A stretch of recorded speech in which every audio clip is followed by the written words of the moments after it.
Привет, привет!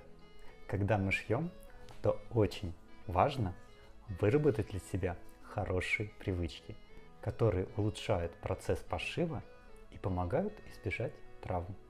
У всех они могут быть разные, но вот 5 моих, которые для меня самые лучшие и важные.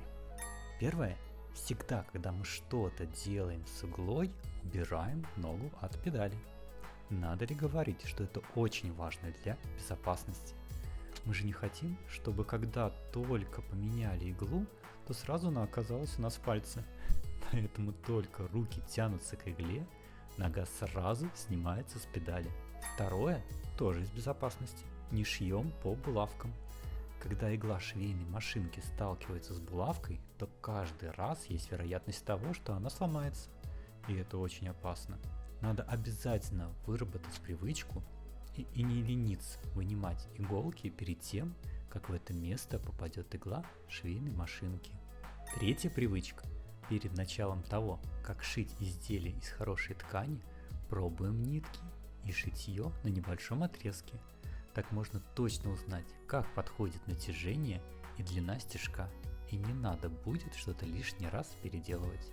Четвертая привычка. Отправлять на утюг каждый шов после выполнения, ведь от этого зависит вид всего законченного изделия.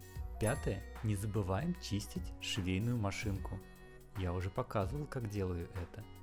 Для разных машинок могут быть небольшие вариации, но не стоит об этом забывать.